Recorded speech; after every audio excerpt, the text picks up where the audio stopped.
Now, as we always do, thank you everybody for joining us. I don't want to take too much time. Let me take this opportunity to welcome our honored guest this morning, Mr. Otto Schmidt. Otto has been a keen interest, interested in natural history, especially in birds, since his school days. He obtained his BSc degree at UCT back in 1968. He has been an active member of the Cape Bird Club since the early 1980s. He served as chairman for 10 years and was editor of the club's magazine, Promrops, for 17 years. More recently, he has joined the CBC subcommittee, which looks after the club's website. Coupled with his interest in birds, Otto is a keen photographer, particularly since his retirement back in 2006. And he looks so good, you'd never say that he's retired. Apart from good knowledge of his local patch, which includes Kirstenbosch, he and his wife, Sandy, who's joining us today as well, also a keen birder, have traveled widely, most of their holidays having a strong natural history focus. However, I have to say, ladies and gentlemen, their seabirding experience is somewhat interesting with some shortcomings, as they both have, or they are prone to getting seasick. Now, this particular presentation is particularly interesting because of that particular reason. Seabirding off a large, stable cruise ship, therefore, has become a certain appeal. Now, this presentation this morning covers their third cruise organized by BirdLife SA. Ladies and gentlemen, strip yourself down, sit back and relax, because you're going to be blown away. Now, Otto, this is your show. Please take it away. And to everybody else, I will see you guys on the other side of the call. Please remember one thing. Remember that any question that you might have, please post it on the Q&A so that we can get Mr. Otto to answer it later on. Otto, please take it away. Thank you. Thanks very much. And good morning all, wherever you may be. Let's kick off. Right now, as far as I'm aware, there's never been a cruise ship that's traveled down as far as the Southern Ocean islands of Prince Edward and Marion. So this was a very unique trip in more ways than one. So let's get straight into it. Just a bit of history. First of all, it was called the Flock to Marion cruise, and Flock is really the sort of annual gathering of members of BirdLife, generally at their AGMs once a year, but in this case, the AGM is at a different time of the year, so the Flock cruise was an additional get-together of a very large number of folks, all keen birders for obvious reasons. And it follows on from two previous Flock cruises organized by BirdLife South Africa in conjunction with MSC Cruises. Back in 2013, there was the first one, which was a kickoff trip to Walvis Bay and back on the MSC Opera from Cape Town. And that went down very well. So in 2017, another cruise was organized, again with MSC, on the Symphonia, cruising south of Cape Town. And again, that went down that well that things got more ambitious, and Flock to Marion was proposed several years ago, traveling initially from Durban south to the Prince Edward and Marion Islands, and then landing up in Cape Town. But of course, COVID duly arrived, and the cruise, which was due last year in January 2021, had to be postponed for a full 12 months due to lockdown restrictions and resultant cruise restrictions, cancellations, etc. Also, because of where the ships were when cruising reopened, the route was actually reversed. And we then departed from Cape Town to Durban rather than the other way around on the 24th of January this year on the MSC Orchestra, which was also the third ship. The original boat wasn't available, and that was changed to a second one, and then it had to be rebooked again, and finally we left on the Orchestra. Reason why Marion Island? Well, the subantarctic islands are about halfway to Antarctica, so they're a long way south of Cape Town. The islands are actually, Prince Edward Island is actually a South African territory, so part of the appeal to birders was that in theory, they could tick any bird seen around the islands for their South African and Southern African lists. But apart from that, the islands are home to millions of seabirds of a large number of species, including 5 albatrosses and many others, as you can see on the screen. So it was a very much a birding appeal to people who like pelagic birding, or in fact, people who've never been on a sea trip, the chance of seeing a huge variety of seabirds. Looking at the albatrosses specifically, the wandering albatross, which I think is the largest flying bird with a wingspan of about 3.5 meters, almost half of the world's wandering albatrosses breed on these islands, plus many, many others of 4 other species. But apart from the appeal to birders from a birding perspective, the cruise also had another reason for taking place, and that was because it was a fundraising event as well as a birding experience, because house mice are having a devastating effect on seabirds on Marion Island. Fortunately, Prince Edward hasn't got any mice. The mice were originally introduced by sealers in the 1800s, and then in about just before 1950, when they established a weather station on Marion Island, the mice were a bit of a problem for the people at the station, so they introduced cats. Not a good idea, as they brought male and female cats, and immediately the cats increased in number and became feral and started, apart from attacking mice, attacking seabirds in huge numbers, so that at one stage the estimate was that about 500,000 seabirds a year were being killed by the cats. So a cat eradication program was started, and by the early 1990s, all the cats were eradicated. Of course, that gave the mice a chance to reestablish themselves, and with climate change and slightly warmer temperatures in summer, the mouse population went crazy. And now the mice are having a huge effect on the breeding birds, attacking the chicks, including wandering albatrosses, on their nest and literally eating them alive. So the idea is to try and eradicate the mice. So as much as a seabird experience, it was also to create awareness of a major problem facing the seabirds on the island, and to raise funds for that and sort of make it a globally well-known problem, and a project which they hope to implement in about 2 years' time. So this was the ship, pretty large, as you can see. And on the 24th of January, finally, after a very long wait, there was one last problem. The southeaster was about to blow up quite radically in Cape Town, and it's a big ship with a small entrance into in and out of the harbor. So, of course, at the very last minute, the boarding times were all put forward, and instead of leaving at 6 p.m. in the evening and boarding until about 5, everything was concentrated into the morning, and people were starting to arrive at first, so almost at first light, and getting on the ship as early as they possibly could. Of course, with COVID, there were testings that had to be done. You needed a PCR test, which was negative before you were allowed into the harbor. Then you had to have an rapid antigen test before you were allowed on the boat. And if you were all clear in both of those, you got on and then booked in. As you can see, everybody's wearing masks, which was obligatory throughout the trip.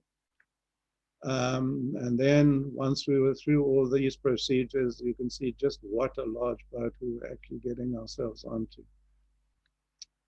Up the gangplank, on board, and immediately you could see that BirdLife was sort of very prominently displayed and was very much the driving force behind this whole exercise. Fortunately, with the change in ships, we had been upgraded, as had a number of other people, from a sea view cabin to a balcony cabin. And that was a huge advantage, as you could actually sit on your balcony in comfort, in your cabin, and look out at sea and see what was coming past.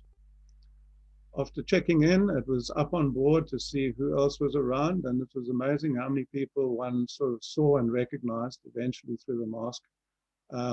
Folks you hadn't seen in many years. It was very much a getting together of like-minded folks and a lot of folks that we'd known for a long time.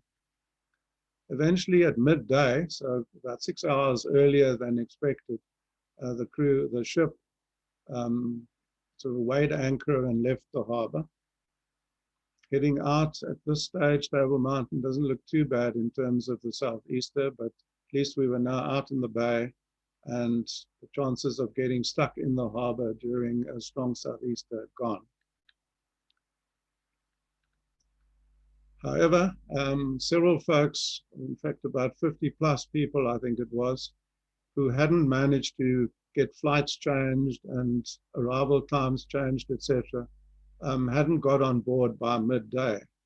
So we anchored out in the bay, and a couple of the lifeboats were sent back into the harbor to fetch those people so that they wouldn't miss the cruise. Meanwhile, we could enjoy the scenery, looking at Cape Town from a distance, looking at the mountain as the southeaster clouds slowly came over, and getting our cameras out, done and dusted and cleaned up and set for what lay ahead.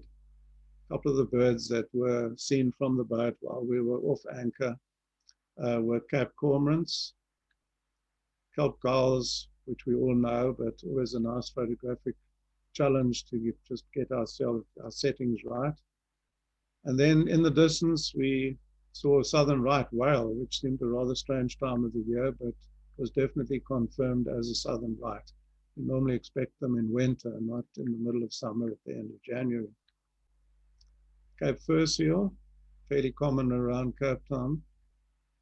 And then eventually the boats came back with those remaining passengers. And if you look at the dots behind the boats, these are a flock of Sabines gulls, which are migrants, summer migrants from sort of North America, etc., which come down south for our summer. And when this wind is very strong off the coast, they tend to accumulate in the bays. And in Table Bay at that time, there were quite large numbers of them sitting, and the boats would go through them. This is the only picture that wasn't taken on the cruise, but just to show what a Sabine's gull looks like. And coming through with the boats were sea rescue, just to make sure that the transfer went well. They hung around while the remaining 50-odd passengers came on board. And eventually, as you can see, the southeaster cloud is now very much coming up, and off we went.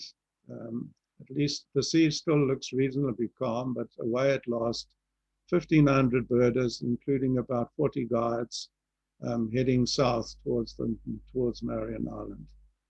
End of day one, pretty much. This is the route that was proposed from Cape Town, sort of roughly southeast to the Prince Edward and Marion Island complex, and then back up through the Indian Ocean to Durban 8 days later. Early on day two, everybody's up on board. The guides were up from about 5 o'clock in the morning till about 7 o'clock in the evening every day, sort of on a roster system. So there was always someone around to show you what was out there.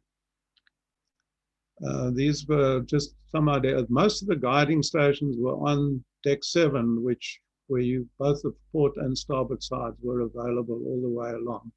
Other spots were on the stern and on the bow, but only on a couple of levels.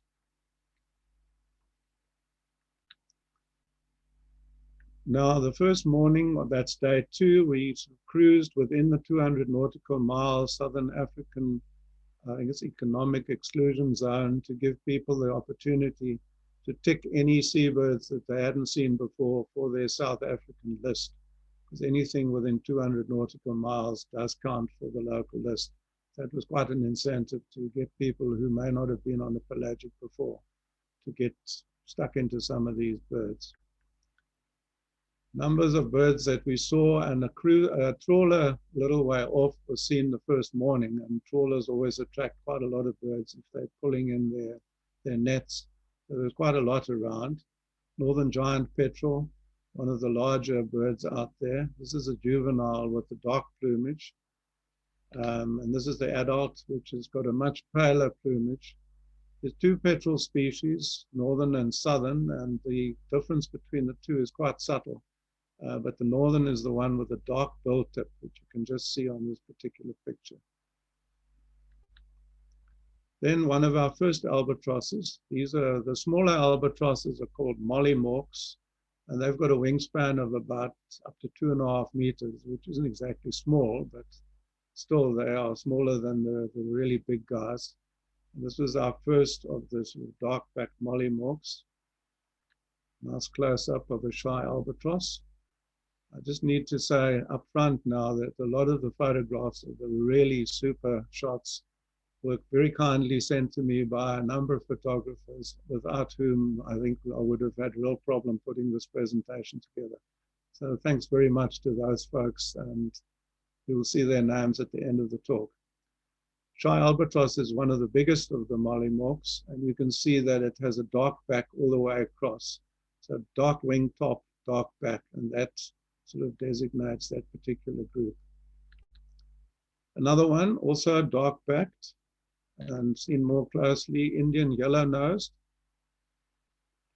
Also a very attractive bird, and we saw a number of these, and quite a large number of them actually breed on the islands that we were heading down towards. The back of the boat was very popular, as you can see, nice seating, a nice view out back, and a lot of the birds would come up behind the ship and then peel off either up the port side or the starboard side. So at least you could see them coming, and you had a chance of picking up something which, if you were on port or starboard, you would miss if you were on the wrong side of the boat at that time. If you got tired of sitting outside and wanted a bit of comfort and a cup of coffee, then inside you could sit in a couple of the lounges, coffee places, etc., and have a really nice view through the large portholes and pick up some birds whilst enjoying the sort of luxuries of a really, really top-class cruise ship. Back outside, one of the birds that was probably with us on just about every day of the cruise was the white-chinned petrel, one of the more common birds seen off the coast. And again, looks very similar, but somehow the bill doesn't look quite right, and it is a different species. This is the great winged petrel, which also we didn't see too many of in the early part, but by day 2, they were putting in an appearance, and there were quite a lot of them around. Mammals also, we had a mammal expert on board who pointed out what marine mammals were around. I think a lot of them were at quite some distance, but if I remember, the person who sent me this picture said this sperm whale was actually quite close to the boat. Unfortunately, I missed it. Short-fin pilot whales, these were, I think, a fair distance off.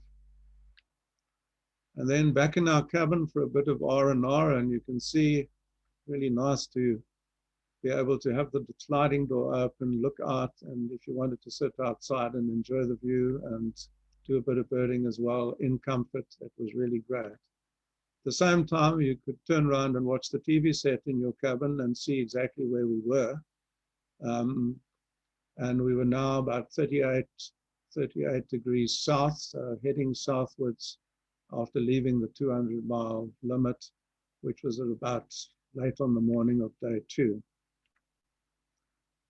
Late that day, we had a get-together of Cape Bird Club members. Quite a lot of them had booked, but they'd all booked independently, so we weren't really quite sure who was on board, and it was nice to get together with a whole lot of folks from the club who, because of COVID, we hadn't really seen for probably the best part of a year or more.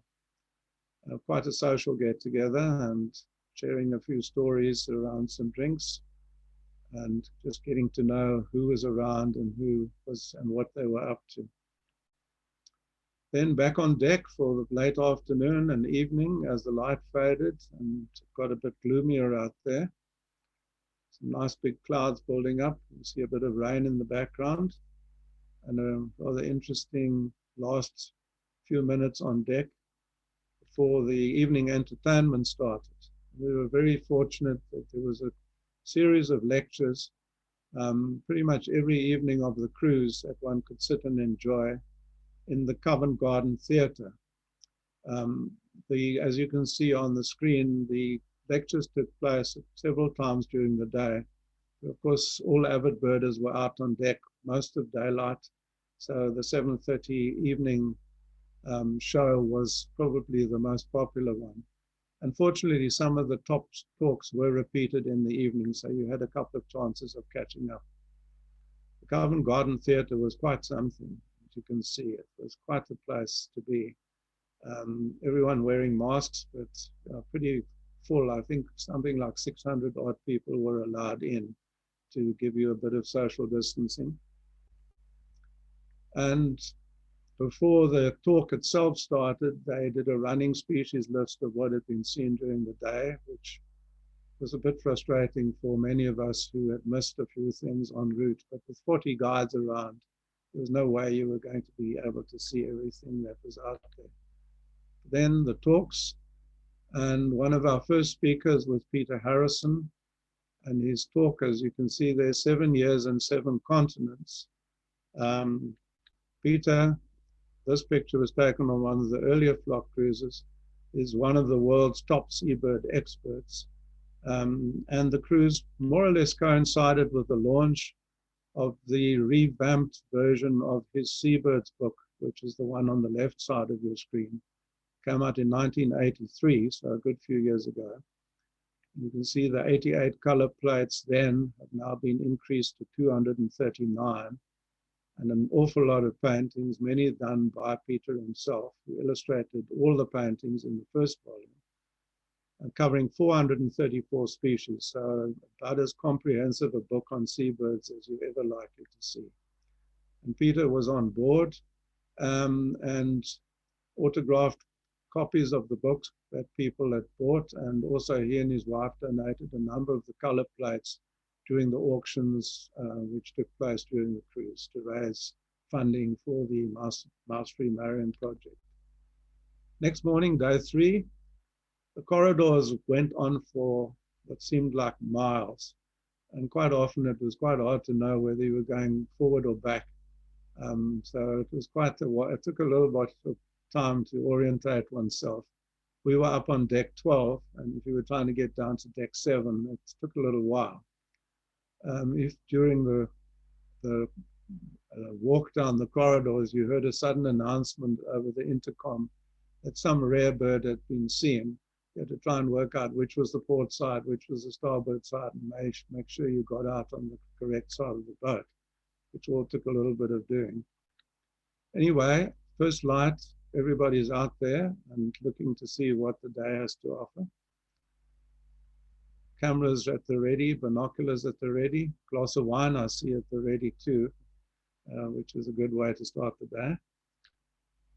And of course, seabirds started to arrive. This was one we hadn't seen the day before, and it turned out soft plumage petrel, another new one to add to the list. And of course, mammals were around, and this is a beaked whale, which one of the folks was very pleased to be able to photograph. This was a very unusual phenomenon. The sea had these long bands of sort of yellow and orange. And when I asked someone what that was, they said it was krill. Krill is a crustacean, which is a very important food source for a large number of the whale species that you get down south. And I would imagine it's also quite a good food source for a number of the smaller birds. This was a very unusual thing to see. After spending a bit of time on deck early in the morning, time for breakfast break, and the restaurants were quite amazing. Lots of everything you could wish for on offer. And then back on board, looking out over the ocean to see what might be around. You see guides are sort of prominently spaced out around the deck, with binoculars at the ready to tell you what you were looking at if you didn't know, or to pick up things which some of us with advancing age and poorer eyesight really didn't get to grips with very easily. Day 3 became known as Prion Day, and by late morning, huge numbers of prions would fly across the front of the boat, literally hundreds of them. The problem was that there are 5 species of prion, and the identification, apparently, even if you've got the bird in the hand, is very tricky indeed. So from the sort of 7th, 8th to 13th level of a cruise ship, this was a really tricky task. Anyway, large numbers of pictures were taken. This is just a selection of a few, which you could then use for identifying some of the species afterwards. The guides, of course, very often managed to tell you what you were looking at whilst you were still sort of on deck. Salvin's prion, which doesn't generally occur off our local pelagic trips, but was by far the most common bird that we saw further south, and there were literally hundreds of these. Another one that was seen by a number of people, included, I think all 5 species were actually recorded, but some of them were really tricky to pick out. But this is the fairy prion. Slightly different head shape and not quite as prominent a color as the Salvins. Then other small birds which popped up in between all these other numbers of prions going across was little shearwater. And back on deck, everybody's out there. Peter Ryan near the left front of the picture as a seabirder of note and someone who's visited these islands very frequently. You can see he doesn't feel the cold and he's still got his sandals on, whilst most of us are wearing boots and jackets and beanies and all the rest of it. Then you either had the shady side of the ship or you had the sunny side of the ship, and both were very popular throughout the day, with folks scanning the ocean for whatever might be out there. Later on, the weather deteriorated a bit, and by sunset, it was also again raining in the distance and made for quite nice colors in the late evening. That evening on the boat, the BirdLife had organized a bird party where folks were asked to dress up and wear masks of whatever bird they chose. And if you walked around the corridors late in the afternoon, you saw some very interesting sights of folks heading off to the venue dressed up in various forms. And if you actually went to the venue itself, you saw some quite amazing birds of various descriptions. And again, prizes were on offer for the best dressed bird. And so it was a very successful event with a lot of fun for everybody who took part. Next morning, this day became known as Albatross Day. It was a pretty gloomy day, and by now we were around the Prince Edward Marion Island complex. So we were right in the thick of where all the Southern Ocean seabirds occur. You see from the TV screen, we were now more than 46 degrees south, very much in the roaring 40s. Very gloomy out there. So initially, spotting anything at all was not easy. But birders were out there on the deck, getting ready for anything that might turn up. The little white spots in the distance initially couldn't quite make out what they were, but when they got closer, they were actually all individual albatrosses. So there was a real albatross overload on that day. Starting off with the mollymawks, which we'd seen a couple of previously, and this is another one of those rather stunning Indian yellow-nosed, 2.5 meter wingspan. And then one of our first, what they call whitebacks, is a group of the large albatrosses, which are distinguished by the fact that the back is white. And the one we were really looking forward to seeing was the wandering albatross, which is a sort of enigmatic bird that everybody really wants to see who's interested in seabirds. And we certainly saw plenty of them. Wandering albatrosses only breed every second year because their fledgling period to raise a chick is about 11 months. So they then take a bit of time off. So they won't breed every year. And during the time the bird matures from the time it flies after the time it reaches adult plumage, it goes through a number of different plumage stages. We were very lucky with all the wanderers around that we pretty much saw many of these stages. This is the first one, known as the monkey suit, which is a juvenile. Then they lose some of that brown plumage and they become immatures, already looking very handsome indeed. Now, this is a bird with a 3.5-meter wingspan, so it's an enormous bird. Then this is young female, immature male. You can see the tail at tip is still very black, and that with age gets whiter and whiter, as you'll see in a minute. Here we've got adult female, young male, and one of the things that denotes a number of the wandering albatrosses is that sort of pinky orange wash on the side of its face, which none of the other big sort of white-backed albatrosses have.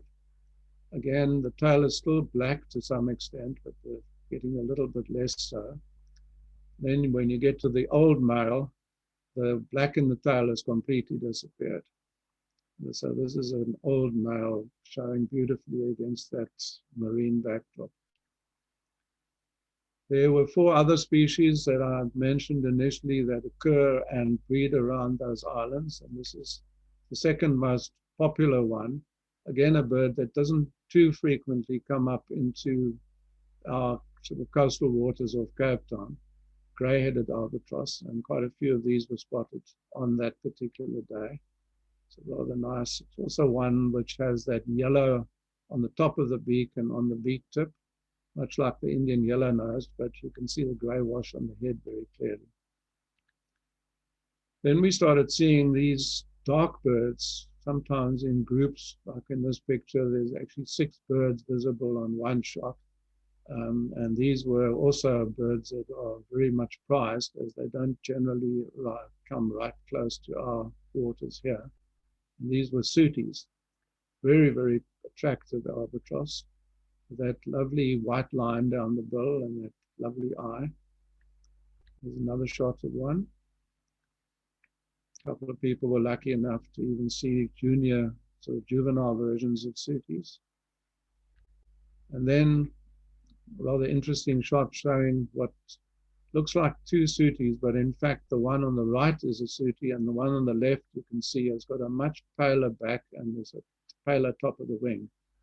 And that was the sort of very much prized light-mantled albatross, which is much rarer. I think there's about 400 pairs as opposed to thousands of pairs of the others that breed on the islands. Again, a couple of really good flybys by those, which some people managed to get some really stunning photographs of. The line that's white on the sooty is sort of a bluish color on the light mantle, and the back of the bird is very much paler. Then eventually we got our first glimpse of Prince Edward Island. You can only just about see the outline through the clouds and the gloom.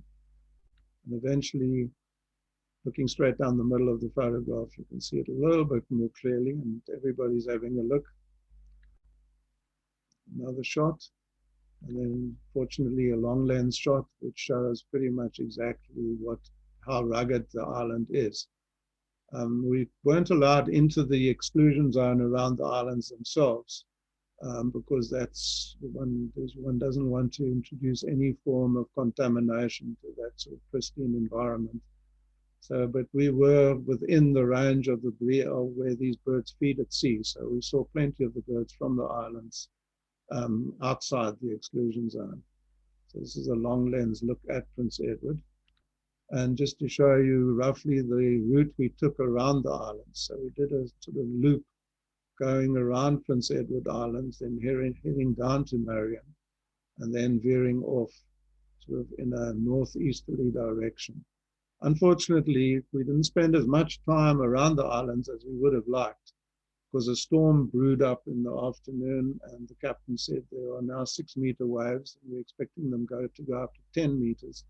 So we had to cut our time a little bit short, but even so, we still had a lot of birds out there whilst we were around.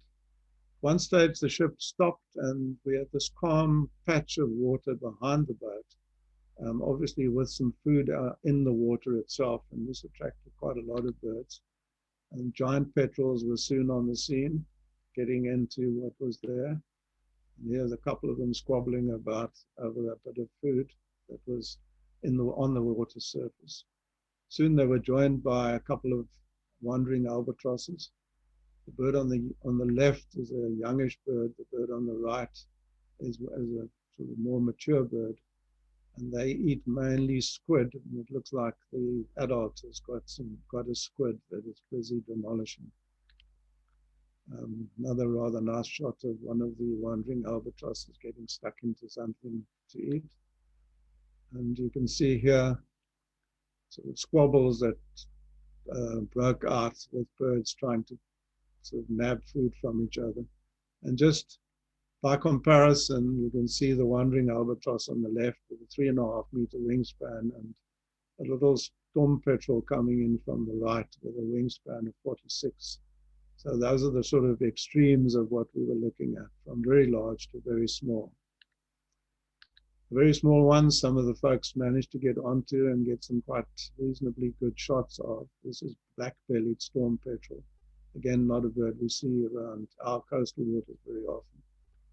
And even rarer, the grey-backed storm petrel.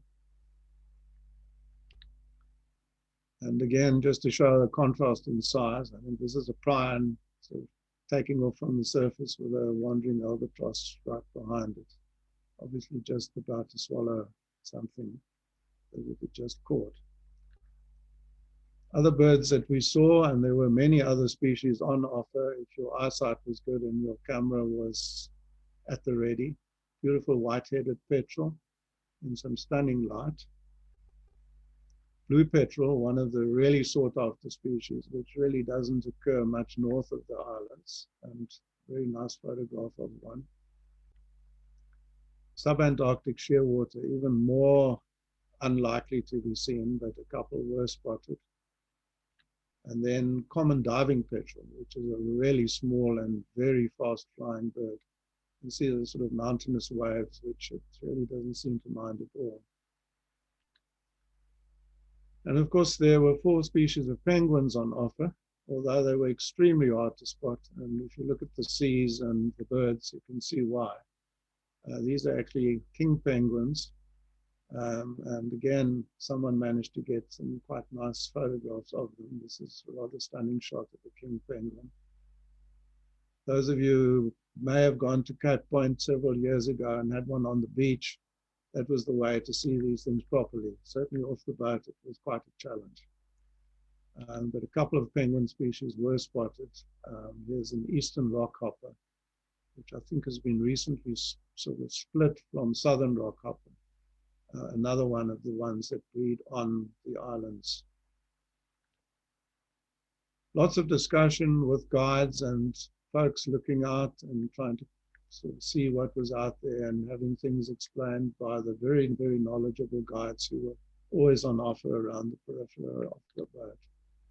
And once the seas flattened out a bit, we weren't looking at birds quite so thoroughly. People were relaxing on the back and just to see what was coming through. Very nice view off the back of the boat, and you could see the birds coming up the back, and then sort of fading away down one side or the other. Then in the evening, back to the Covent Garden Theatre for another talk, and as appropriate in this instance, Peter Ryan is talking about the Prince Edward Islands. So having just seen glimpses of the islands and the amazing bird life around them, it was very nice to get an in-depth and very interesting talk on what makes this whole ecosystem tick and why it's so important that these birds are conserved. Next day, heading away from the storm, still quite stormy as you can see. This is from our cabin, and we didn't go out that morning for a little while because we were going to get very wet if you did. A bird that sort of one of the scavenging species which would actually fly right past the cabin on occasion was the brown or subantarctic skua. So we had some quite nice views of those. And again, birders out on the back deck. And with photographs and cameras at the ready to see what the very choppy seas had to offer. Some of the guides chatting to the passengers about their experiences and what we are likely to see and what we had seen, and explaining some of the sort of intricacies of plumages, etc. This is Jonathan Rousseau, one of the sort of top world birders, who's explaining sort of ages and plumages of wandering albatrosses to a couple of the passengers. Back in the theatre, another one of Peter Harrison's talks. He gave 3 talks in all. The first one about what it took to write his second book. The second one was on penguins, and the third one was on albatrosses. All 3 very, very, very fascinating and very appropriate to what we were experiencing. In this case, he had seen on the 27th of January what he called his sort of almost best albatross day to date. From someone who's been to the Antarctic on numerous occasions and led many trips into the Southern Oceans, that's quite something for him to say. He also mentioned that about 45 minutes before his talk, so at about 6:45 in the evening, he'd been told to rush up onto the deck to please identify an albatross that had been seen coming past, and he confirmed that this was a Tristan albatross, a critically endangered species which everybody really wanted to see. Some people saw it on the evening, a lot of us missed it, but I think we were very hopeful that some more might be on offer the next morning. And then his talk, which was on penguins on this particular occasion, and was as fascinating as all his lectures are. Next morning, everyone's out there at first light in eager anticipation of a possible second Tristan albatross. And sure enough, another bird came up from the back of the ship, and it was confirmed as a second Tristan.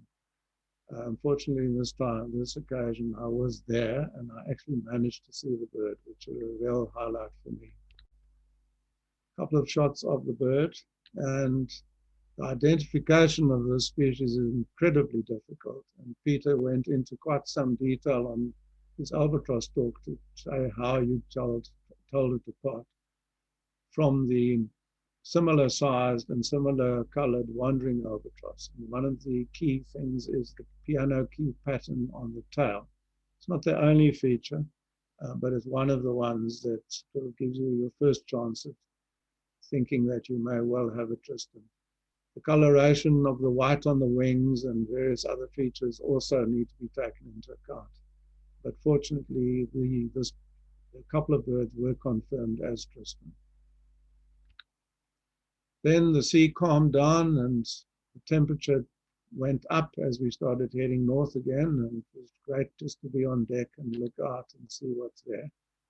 When you needed a break, you went down to the various restaurants on offer, and again, you, at the end of the day, had another lecture to look forward to, and in this case, you can see that the Covent Garden Theatre is quite packed. And the intro was very much telling people about Mouse-free Marion and raising awareness again of what albatrosses are all about, how threatened the birds on Marion Island are, and introducing Peter Harrison and his talk on albatrosses, which was quite spectacular as we were expecting. By day 7, things were winding down a bit. You can see that the occasional folks were still out there at first light, hoping for something interesting to turn up. And eventually, quite large numbers were back on deck, but not quite as focused on anything that moved out there. However, the guides were still very much explaining what they could see and pointing out various things to us. And still some interesting birds came through. It's quite a nice comparison of white-chinned petrel, which was pretty common, and Cory shearwhitted water, which we'd also seen on several occasions. Another shot of Cory's, which shows that its sort of orangey yellow bill is quite a striking feature for this particular bird. and people looking for mammals, striped dolphins in the distance, always nice to see as well. And then just relaxing. It was now we're heading into the Indian Ocean up towards Durban, and the temperature was going up. The seabirding wasn't quite as intense, and people were just enjoying themselves. You can see there's still lots of folks on deck 7, but they aren't quite as focused on the ocean, and socializing is a little bit more the order of the day. Guides chatting to some of the younger contingent on board. And those who'd had enough of watching the sea were starting to enjoy the many other facilities on offer on the boat, either having a nice cup of coffee in pleasant surroundings, doing a bit of one-armed bandit exploitation, or just having a look at all the many photographs that have been taken by the photographers of the MSC cruises, mainly during the boarding and at various other functions during the cruise. And just generally enjoying the ship, which really was pretty much a sort of 4 or 5-star hotel, floating hotel. Incredibly stable, even during the very stormy conditions which we experienced. A couple of folks getting a bit of work done down on the bottom left. The BirdLife station, always a popular meeting spot. And something I really hadn't expected to see, folks watching the final of the Australian Tennis Open live on TV in one of the lounges. So pretty much anything you wanted to do, you could do in a very relaxed manner. Then the last full day afternoon, everyone was asked to be up on deck by, I think it was about 3 o'clock in the afternoon, for the photo shoot. Here are folks gathering on what was now a beautiful, warm summer's day. Mark Anderson, CEO of BirdLife, in the middle, and Mel Tripp and Michael Mason getting the folks ready and lined up for the shot. And mouse-free Marion posters being aligned, and the photo shoot, which shows just how many folks were out there enjoying themselves and having had a really great cruise. Afterwards, quite a lot of socializing, sometimes only meeting people for the first time, although you'd been on board for 7 days. It was a very large ship and a lot of people. Then doing what people on cruise liners normally do, which is just relaxing and enjoying the facilities. And in the evening, back in the Covent Garden Theatre for the last final get-together and the running species total, which was a pretty long one. Not that we all saw everything, which was pretty impossible to do, but certainly a lot of people saw a lot of very interesting birds and mammals with the help of our 40 very experienced guides. And here's Andrew de Bock from BirdLife thanking the guides for all the hard work that they'd done during the course of the 7 days. Then last day, heading into Durban. You can see the skyline of Durban in the far distance. Coming in a bit closer, a couple of pictures of Durban Bay and heading in. And our last breakfast on board. On the left, we are just entering the harbor, and on the right, you can see the actual track taken by Peter Hills on his mechanical device, showing exactly how we'd traveled from our start in Cape Town, southeast of the islands, and then back up through the Indian Ocean to Durban. And then the great sort of luggage, very organized and all very well put together by MSC Cruises. So we managed to find our luggage in this myriad of suitcases quite nicely. Then headed out, last look at the ship that had been our home for the last 8 days, and waiting patiently, or perhaps not quite so patiently, for buses to take us to various destinations such as the airport, a couple of hotels and places that other folks were heading off to. Eventually the buses arrived and we all departed. And that was the end of the cruise. But in summary, see 1,500 people, store a collected total of about 60 seabird species, including 9 albatrosses, which is quite amazing, plus many others, 19 marine mammal species, etc. But more importantly, raising awareness of both what's out there in terms of the richness of the marine bird life and mammals around the islands, but also the threats that they face. And through sponsorships, donations, auctions, and pledges, raising more than 3 million rand towards the Mouse-Free Marion project. And hopefully in 2024, the eradication of mice will be successfully done on Marion Island. Photographic credits, as I mentioned, without these photographers, I certainly wouldn't have been able to put this presentation together. So my very sincere thanks go to all these folks. It took some amazing pictures and I was very pleased to be able to use some of them. And so much for that. And that's the end. Thanks very much for watching. Right, that's my lot. Otto, wow. That was absolutely amazing. I think you've just taken us on a journey. I think everybody that's on this call now is asking one question. How do we join the Bird Club? And how do we get to be invited to this amazing cruise? Please tell us that before we go any further. Joining the Bird Club is the easy part. I don't know that there will be another cruise like this in the near future, because this is the first, and I think it was very much a one-off. Although I do believe that BirdLife is looking at another cruise, and I'm told that if you log into their AGM, which is at the end of this month, all will be revealed. At this stage, I have no idea what they're planning next, but it'll be very interesting to see what it is.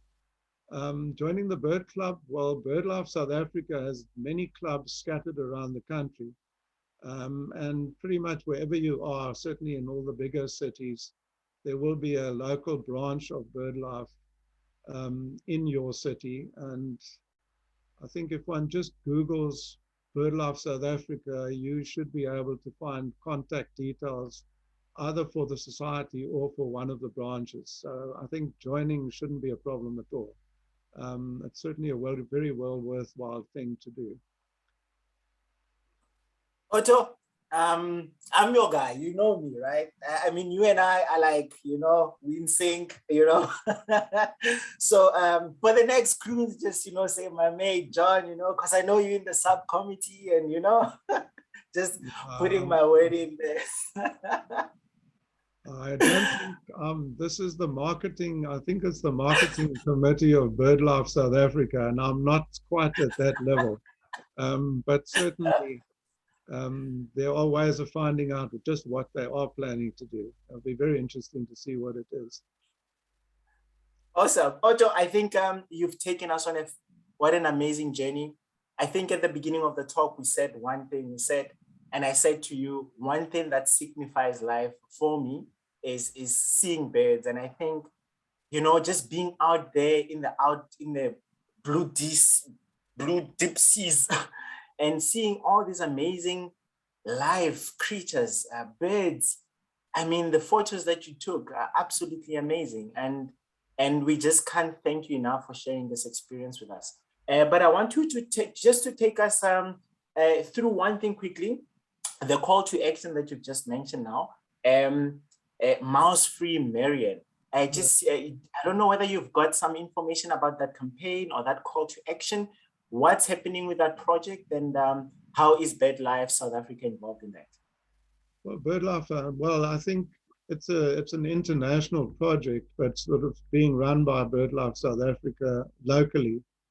And I think a number of islands which were infected by mice have been cleared by baiting the whole island, but it's a very costly exercise. And Marion Island is a pretty big island. So it's going to cost a lot of money. And I think it's really a case of making the international community aware of the fact that if we don't do something, millions of seabirds are literally being eaten alive every breeding season on Marion Island by the mice, which are increasing in numbers. And if we don't do something about it, all these fantastic birds that we've had the privilege of seeing will be severely threatened. Because not only the albatrosses, you can see them, the chicks sit on their nest for 11 months before they fledge, and they are totally defenseless. And so camera traps that were put up over the years at night show that these mice literally climb up the bird and literally eat it alive while it's sitting there, and eventually the birds die. What I don't think anyone really knows is exactly what is happening to ground nesting birds, because a lot of shearwaters, petrels, etc., nest in burrows underground. And of course, the mice will get in there and kill those chicks as well. But there are, there's so many birds, and the mortality rate for those we just really don't know. So it's a very, very serious problem, and it's being tackled. I think there is a manager for the Mouse-Free Marion project, and it's being advertised pretty much globally. Fortunately, there were a number of international birders on board the ship from places like Australia, America, Europe. And there have been articles and various talks given which will highlight the whole exercise that BirdLife is trying to sort of manage. So I think awareness is being created across the world, and the international birding community is aware of it and is very much promoting this whole project. So hopefully, the money will be raised so that in 2 years' time, in winter, they'll be able to literally bait the whole island in one go, because they literally have to do it the whole lot in one shot, and then hope that it's successful, and that a lot of the birds will be able to breed successfully again. And the number of several species actually left the island when the cats and the mice were at their peak. And hopefully they will return to breed successfully once the project has been done. But it's a very, very big effort, which requires an awful lot of time and money. And I think if one Googles, you can probably Google the Mouse-Free Marion project, and you'll get a lot more information. I know there have been newsletters specifically put out on the whole project and what's involved. And one of the things you could do on the cruise ship was you can actually buy a hectare of Marion Island. So you pledged a certain amount of money per hectare, and you then had a stake in the project. And a number of bird clubs donated. I know Cape Bird Club did, Tiger Bird Club did, and a lot of individual folks have sort of effectively sponsored a hectare of ground on Marion Island to go towards the funding required to do this exercise. So it's a global exercise, I think, being sort of driven by a manager who's based out here. Sure. Otto, I think it's best that we literally leave it at that. I think you've just said a mouthful. Okay. I think there we have it, folks. It's call to action for all of us. I think the way you've explained it, it's there's no brainer there. We need to do something to ensure that we continue the protection of the bird species, particularly in that particular island. And I have to say, everybody just on the call, Otto just saying, I think I'm reading Rosemary's input now, saying thank you, Otto, for the presentation. The folk to Marion, and photos from the many birders, very interesting. We've got a comment from, I think it's just been comments after comments. Heather saying, a well put together presentation, Otto, giving a good feeling of what the trip was all about. Sherry saying, thank you so much for enabling me to join.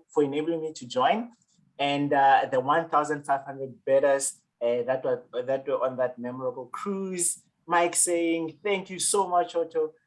So jealous. I think all of us are jealous. And I like how you put the presentation together. You started off by saying we all got tested for COVID. So whenever you see us gathering together, you must know that it was a safe space to be. So very nice and safe. We've got comments, coming from all over. Roger saying, thank you so much for a fascinating and informative talk. Brian saying, thank you so much, Otto. Many memories built. Jim saying, thank you, Otto. A wonderful presentation. And, I think everybody's just loved how you were able to capture all these amazing photographs out in deep blue seas. One never really thinks, you wonder, how are you able to go and to get the birds there and so far out in the islands, and but it's amazing how the birds' life survive. Yeah. All right, Otto, without any waste of time, and thanks to Belinda for just sharing that link to the Mouse-Free Marion organization. So please go out and check out that link, and be sure to assist as much as you possibly can. Now, any last words from you, Otto? Let me give you 15 seconds. I think we've carried this talk for longer than we usually do. I think it's just because of it's so fascinating, everything that you've shared with us. Any last words from your side? No, just thanks for the opportunity to share a really sort of unbelievable experience. We thoroughly enjoyed it. We didn't get seasick because the ship was as stable as a rock, and that was a huge bonus. And it was really a very great trip with some very, very nice, like-minded people whom we thoroughly enjoyed sharing it with. So thanks very much for the opportunity to pass on this particular experience to everybody out there. Awesome, folks, there you have it. As you see on your screen, our friends at Straight Nature are offering a 15% discount for the next 2 weeks on the 2 books that you see up on your screen, Marine Mammals and Seabirds of Southern Africa. So please log on to Straight Nature website, www.straightnature.co.za, or simply come and visit Kirstenbosch National Botanical Garden and come and check out our bookshop. We will have these books on our shelves for 15% for the next 2 weeks. Everybody that's on this call, all you have to do is that you attended this amazing presentation and you'll get that 15% discount off. Make sure you stock up on that library, on that home library, or better yet, why don't you get this book and actually donate it to a worthy cause? Let's get everybody knowing about this amazing creatures out there. Ladies and gentlemen, it's been an absolute pleasure. Let me take this opportunity to also thank everybody that helps us put this together. Belinda at Strake and the team working behind the scenes, making sure that we've got everything up and running on this amazing platform. And also, how can we forget Kathy Albatross, who help us find all these amazing speakers. So Kathy, from my side and everybody else on the talk, thank you very much for the work that you do. And most importantly, Otto, I want to take this opportunity to thank Sandy for standing by your side. Sandy, we absolutely love you. Thank you so much for always being right there, just to help Otto get everything up and going. Oh, there you come onto the screen. Thank you so much. We really appreciate you. We know this particular presentation was also inspired by you. And thank you for assisting Otto in putting everything together. Ladies and gentlemen, from myself, John, it's been an absolute pleasure. Let's stay safe. I believe there's booster shots happening. Otto, have you taken a booster shot, COVID booster shot? Yes, we have. Ah, lovely. I think I've scheduled myself an appointment for that booster shot as well. So let's continue to stay safe. Let's go out there and really enjoy nature. I think this is the time to do it. We are just about winter time, so it's nice to actually start building that nature outgoing activities going back again. So Otto, from myself, thank you very much. To everybody else, I will see you guys in the next talk when we introduce another fantastic speaker. Thank you very much, everybody. See you guys next time. Thank you, everybody. Have a fantastic day. Cheers, Otto. Cheers. Bye-bye. All right, cheers.